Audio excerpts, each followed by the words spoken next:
Good morning, everybody. Welcome back to Practically Creative. My name is Melissa. Today we're going to be working on the next block in the Quilt Builder card deck.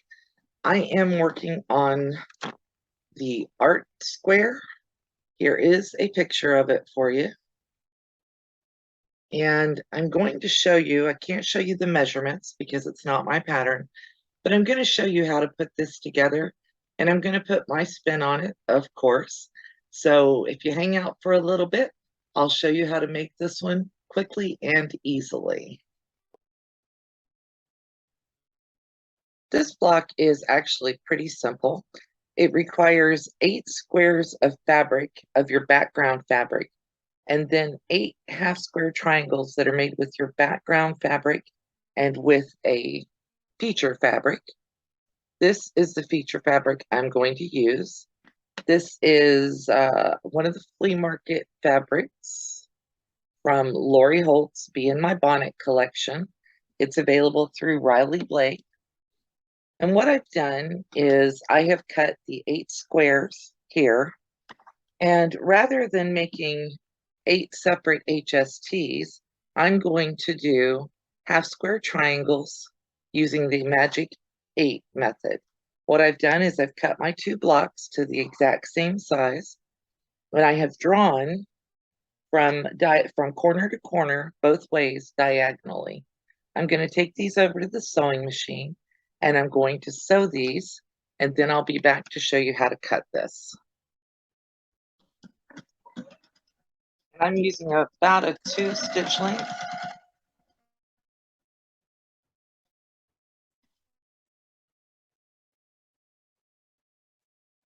You can just pick it up and spin it.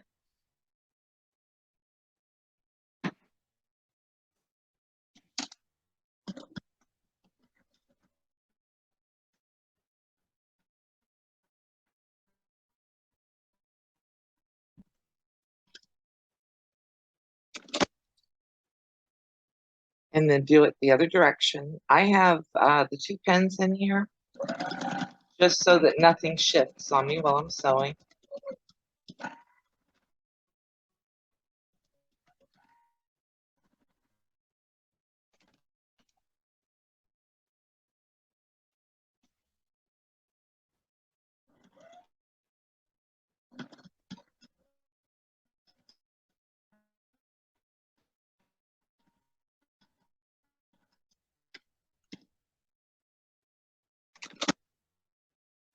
Now I'm going to take my 2 pins out. And we're going to go back over to the cutting board. Now that we're back at the cutting board, this is going to be really simple. I'm going to put my ruler so that it goes right across the intersection of the 2 lines where they join. And then I'm going to cut vertically. I'm going to cut horizontally. Again, lining the ruler up where the 2 lines intersect so everything stays straight.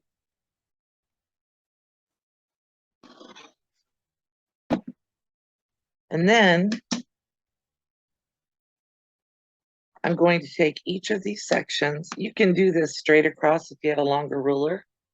I just happen to have a short one sitting here today, so it's just as easy to do it this way. But I'm just going to cut along that line that I drew initially from corner to corner.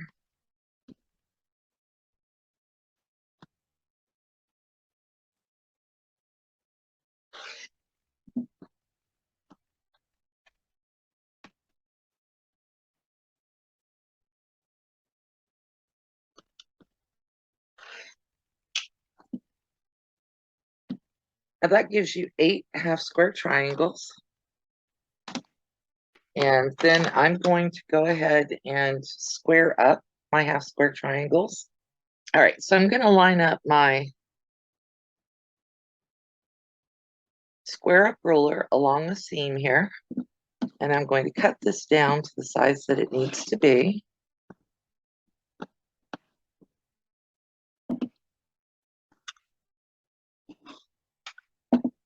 And I'm going to do that for all of my little squares.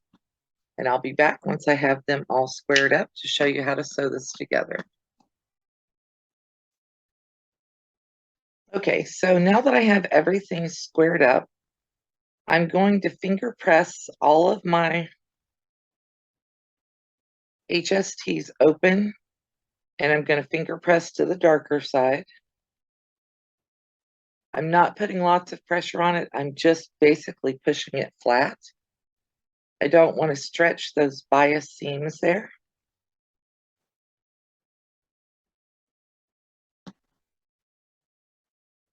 And I finger press all of mine open. And then I'm going to catch my dog ears, get them off of there, and press. I'll probably press first and then do the dog ears.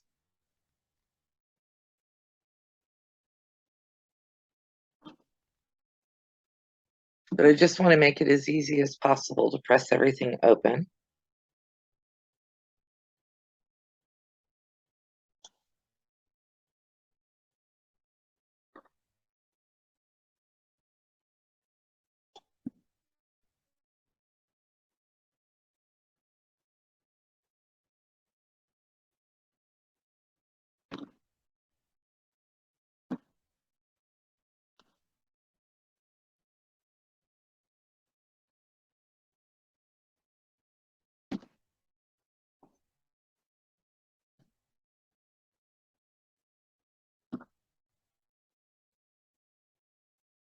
Quick trip over here to the ironing board that is off to the side.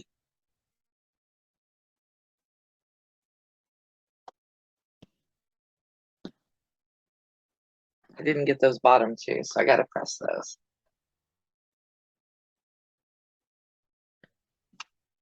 Okay, so there's everything pressed, and now we're going to lay it out according to the instructions on the card.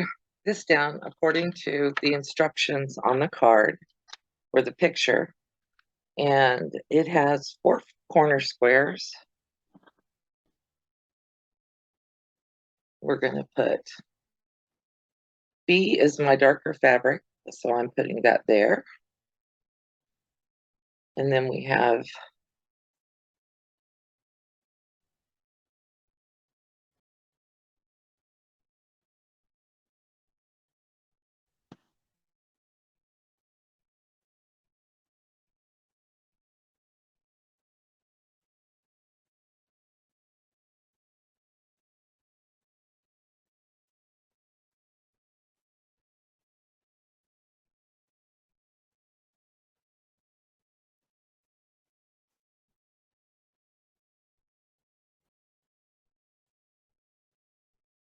and that's the layout for our block.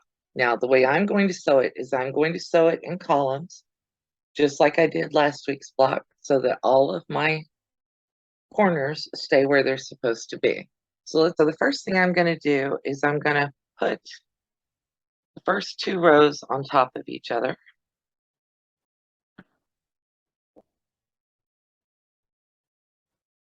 And I'm going to remember which one needs to go up.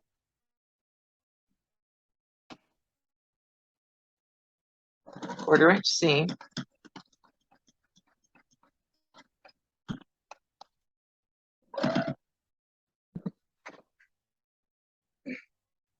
And row 2 put together. I'm bringing them over to my sewing machine. I am not breaking thread. And I'm just going down through here and I'm doing a quarter-inch seam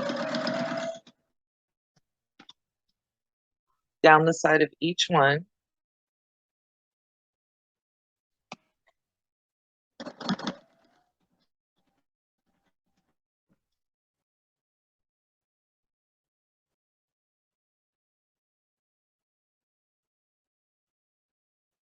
I'm double checking to make sure that I'm putting my seams in the right places. Doing it in columns instead of rows helps me to keep things where they're supposed to be. Now that I've got the first column and the second column sewn together, I'm going to go over here and I'm going to add the third column as I go down. So this goes here.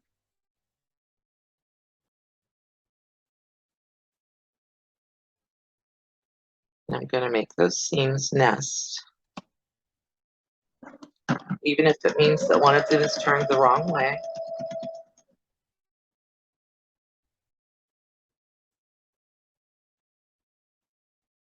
I could have just cut a square of fabric for the center of this, but I thought it might be easier to do it with the cut pieces, because then I'm not trying to do partial rows and sew different things together. I wanted it to be as straightforward an explanation as possible. And I didn't want to do that math. I have a chart in here that I'm going to put in at the end of the video that gives you the breakdown for how to make half square triangles for whichever finished size that you want. Put my corner together, make my two seams nest, sew right on down through here.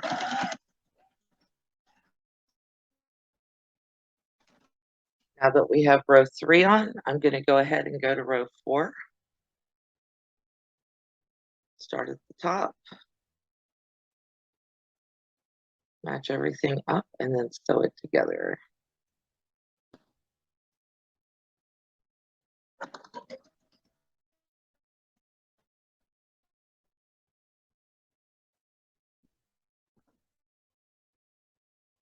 And paying attention to corners, etc. You can cut those dog ears off if you want. I forgot to do it, so I'm gonna not worry about it. One of the joys of quilting is that you get to do things your way.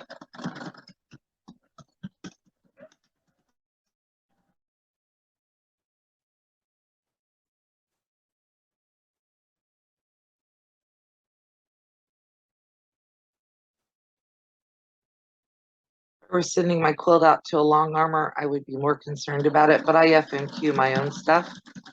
I free motion quilt it. So my quilter's fine with it, since I'm the quilter. Okay. Now that we have everything sewn together, I'm going to go through here and I'm going to press all of the seams on the top row that direction. And I'm just finger pressing them all that way.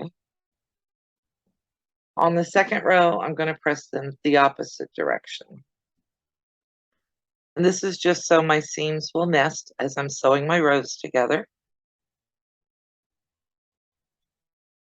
On the third row, I'm going to press them all that direction, that way. I know, very technical term, right? But all I'm doing is just pressing each row a different direction so that when I'm done, everything nests. And then these seams all get pressed going towards me instead of away from me. And I'm just finger pressing. You can take it to the iron and do that if you want.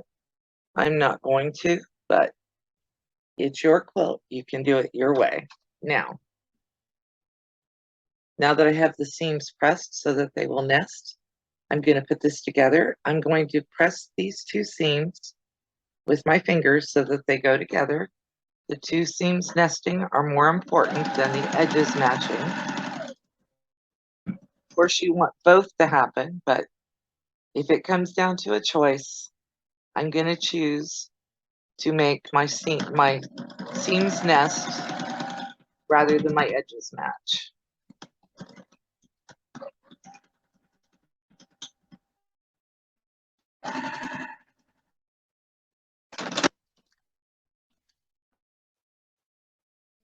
I've done those 2 rows. Now I'm going to do these 2 rows. Nest those seams. Put it together.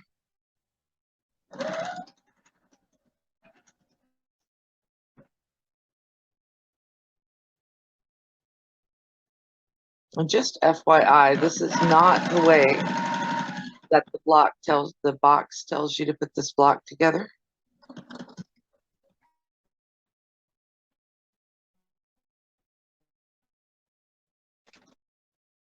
But I think my way works as well or better than theirs. The fact that you can make 8 half square triangles at a time instead of trying to put together 16 different half square triangles or 16 pieces to make 8 half square triangles is very helpful to me. And the magic HST is not complicated.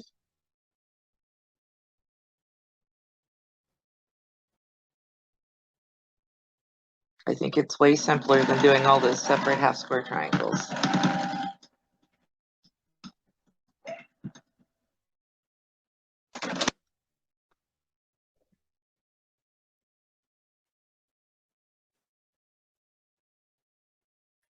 And our block is now put together. Let me iron it and show you what it looks like when it's all finished. Finished art square block. Here's our finished art square block. It looks exactly like the picture, done exactly the same way. It is 10.5 inches, both directions. So we did it perfectly. I do have a couple of dog ears that are sticking out here, so I'm going to take those off. I have a couple of dog ears that are sticking out and a thread. So I'm going to take those off of there because I don't want them showing on my final block. But that's block 2 of our quilt builder box. And this is the easiest way I have found to do it. You may have a simpler way. If so, I'd love to hear it.